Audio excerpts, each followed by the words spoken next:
So hey guys, welcome back to the channel. फिर से आपका दोस्त आपके साथ है। तो भाई रोहतास जिले के तराव गांव में देवकीनंद ठाकुर जी आए थे और दोस्तों उनका 5 मई को दोस्तों लास्ट प्रवचन हुआ था वहां पर। और दोस्तों जब वो जा रहे थे तो दोस्तों वहां पर जम्मा मस्जिद के अंदर जो सीढ़ी के नीचे में दोस्तों जो कृष्ण भगवान की जो मूर्ति दफनाई गई है उसी के बारे में उन्होंने दोस्तों उसको आज़ाद करने के लिए बहुत ही ज़्यादा कुछ बोला था। तो वही आज की हम वीडियो में आपको दिखाने वाले हैं। तो बस आप लोग इस ब्लॉग में बिल्कुल इन तक दोस्तों बने रहिएगा। हमारे पूर्वजों ने कितना बड़ा बलिदान दिया और आज उस बलिदान की कीमत क्या है। आज कितने लोग आपको ऐसे मिल जाएंगे जो ये कहेंगे अब तो सेकुलर लोग हैं, हमें क्या मतलब। कितने सनातनी आपको ऐसे मिल जाएंगे जो ये कहते हुए मिलेंगे कि ये काम हमारा नहीं है, ये काम इसका है, ये काम उसका है। आपको मैं एक बात बता देना चाहता हूं, अगर आज इस समय सनातनी नहीं जागे तो आने वाला समय ऐसा होगा कि आपको कोई बोलने नहीं देगा, आपको अपने बात नहीं कहने का अधिकार होगा, आप नहीं कर पाएंगे। कारण आज हमारा मौन रहना है। क्या जो मौन है, संविधान में अधिकार देता है, इट्स माय फंडामेंटल राइट कि मैं अपने अधिकार की बात करूं, मुझे और मेरे परिवार को सुरक्षा मिले, ये अधिकार मुझे है। मेरी भावना की रक्षा हो, ये अधिकार मुझे मेरा संविधान देता है, उससे कोई नहीं छीन सकता। आज अगर हम जय श्री राम बोल दें तो कई लोगों को तकलीफ हो जाती है, कहते जय श्री राम क्यों बोल रहे हो। अगर आज हम हिंदू राष्ट्र की बात करें तो कईयों को तकलीफ हो जाती है कि हिंदू राष्ट्र की बात क्यों करते हो। अरे राम जी कौन थे, कृष्ण जी कौन थे? क्या इस भूमि पर राम जी ने राज्य नहीं किया? क्या इस भूमि पर कृष्ण जी ने राज्य नहीं किया? क्या हरिश्चंद्र ने राज्य नहीं किया? ये कौन थे? दशरथ जी ने राज्य नहीं किया, ये कौन थे? मेरे भाई बहन, आपको सुन के आश्चर्य होगा, 1670 में ये क्या है, क्या है?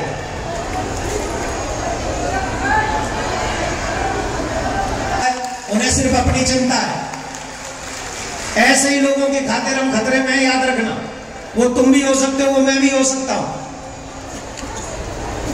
ध्यान से सुनना। 1970 में औरंगजेब ने मथुरा में कृष्ण भूमि के मंदिर को तोड़ा। उस मंदिर को, जिस मंदिर में हमारे भगवान का जन्म हुआ, अवतार हुआ।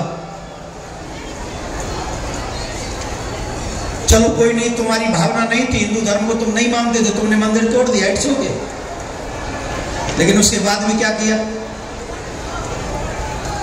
वहां जो मूर्तियां थी उन मूर्तियों को लेके आगरा गया और आगरा में जामा मस्जिद की सीढ़ियों के नीचे गाड़ दिया।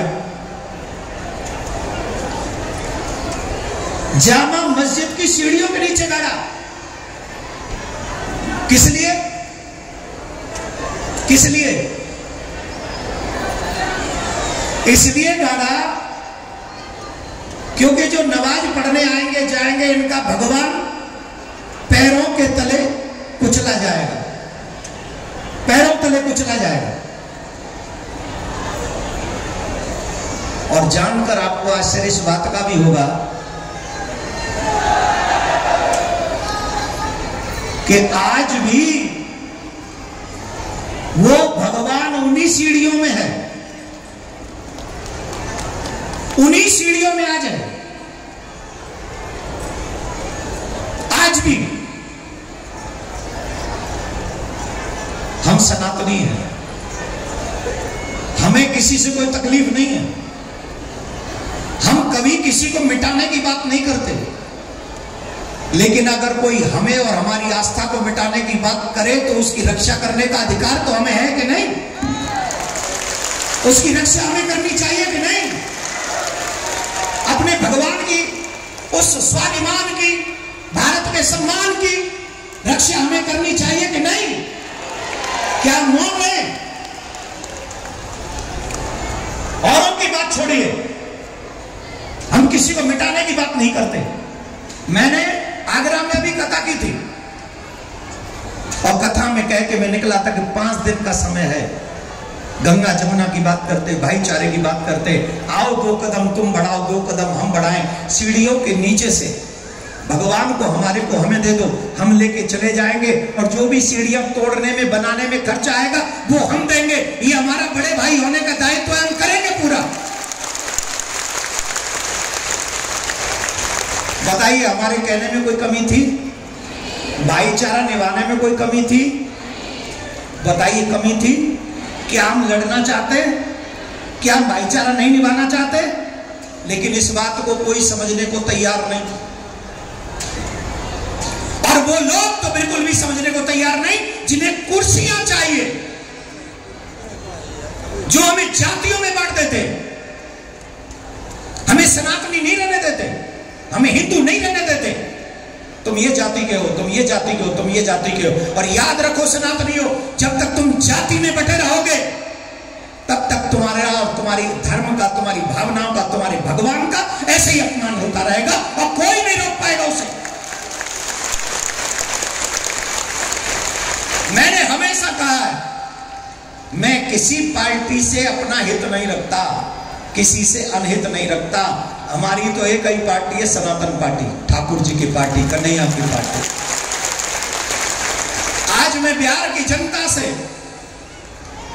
एक बात पूछना चाहता हूं, जिनकी कथा आपने 7 दिन से सुनी है, ईमानदारी से बताइए, वो भगवान जामा मस्जिद की सीढ़ियों में है, वहां से उनको मुक्त करना चाहिए कि नहीं करना चाहिए? करना चाहिए कि नहीं चाहिए? करना चाहिए कि नहीं करना चाहिए? मैंने कह रहा हूं, जनता कह रही है। जिस माई के लाल में हिम्मत हो जनता से आके लड़े, लड़े। हम लड़ने की बात नहीं करते, हमने भाईचारे के लिए समय दिया था 5 दिन कि हमारे भगवान हमें दे दो। अरे तुम जिनकी पूजा करते हो, जिनकी कथा सुनते हो, मैं 26 साल से जिनकी कथा सुन कहता चला रहा हूं, वो भगवान जामा मस्जिद में है। जब से मैंने सुना है मुझे हर दिन रोना आता है। अगर इतने सालों बाद हमें टाला गया तो हम गारंटी से कहते इतने सालों बाद न तो केस लड़ने वाले कोर्ट जा पाएंगे और न निर्णय देने वाले भी कोर्ट पहुंच पाएंगे। अगर इतने दिन टाल दिया तो न न्याय मिलेगा, न न्याय मांगने वाला धरती पे मिलेगा। आप सोच रहे हो ऐसा क्या हो जाएगा? आप ही के बिहार में एक डिस्ट्रिक्ट है अररिया, आप ही के बिहार में एक डिस्ट्रिक्ट है किशनगंज, बताओ जहां पर हिंदू बहुसंख्यक नहीं है, वहां क्या हाल है उनका? बताओ क्या हाल है? और अभी तो कब जब कहते हैं कि हिंदू बहुसंख्यक है, कहते हिंदू बहुसंख्यक है, आज भी वहां उन क्षेत्रों में, कई क्षेत्रों में मुझे बताते हुए शर्म आ रही है, क्योंकि मैं हिंदू मुस्लिम नहीं करना चाहता इसलिए मैं बोल नहीं रहा हूं। आप जाके उस क्षेत्र के विषय में ज्यादा समझ लीजिए, आपको मालूम भी होगा कि वहां क्या होता है, वहां सनातनियों के साथ क्या होता है। उसकी आवाज कोई नहीं उठाता, क्यों नहीं उठाते उसकी आवाज? और मैं, आप सोच रहे होंगे कि मैं ऐसे ही बोले जा रहा हूं, मेरे पास कोई तथ्य नहीं है। तथ्य भी है, सबूत भी है। औरंगजेब का एक शागिर्द था जिसने किताब लिखी मुयासिरे आलमगीरी।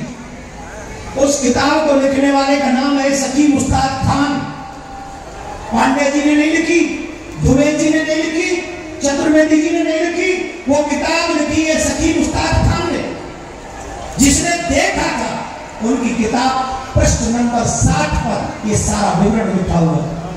एक फ्रांस का पत्रकार है जिसने लिखी औरंगजेब का प्रतीकवाद। उन सीढ़ियों के नीचे से निकाल नहीं लाऊंगा, उसके लिए चाहे कितना भी बड़ा देशव्यापी आंदोलन क्यों करना पड़े।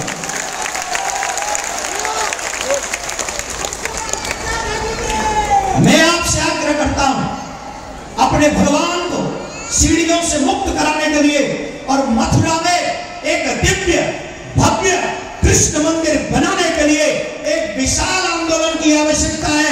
यह देश उसकी मांग करता है और हम उसको करने के लिए तैयार हैं। बताओ आपकी भूमिका उसमें क्या होगी? आप उसमें आना चाहोगे? आप उस अपने कन्या को मनाना चाहोगे?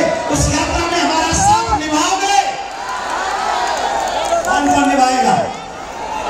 ऐसे नहीं, तुम लोग इतने धीरे बोलते हो तभी तो ये हाल है, तभी तो तुम्हारी कोई सुनता नहीं।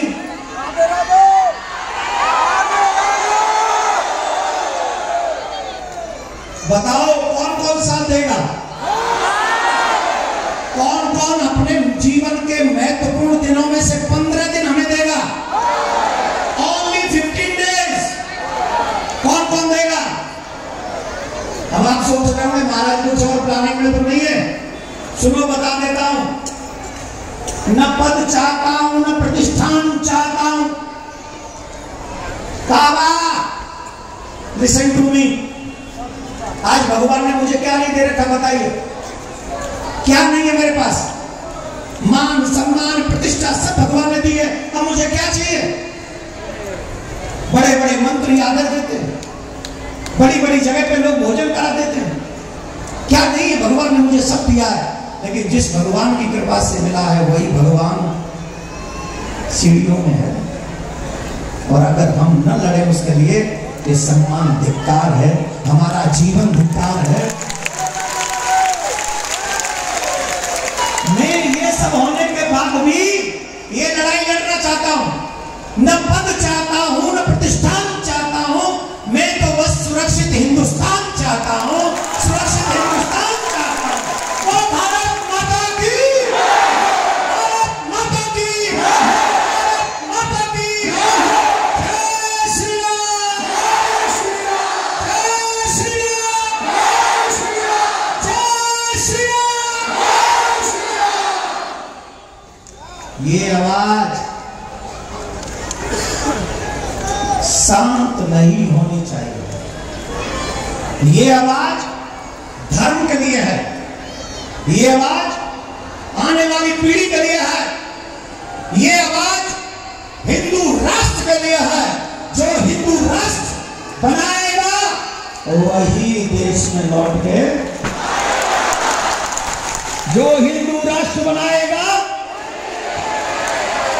तो कौन कौन आएगा ये तो भाग्य पे छोड़ते हैं। लेकिन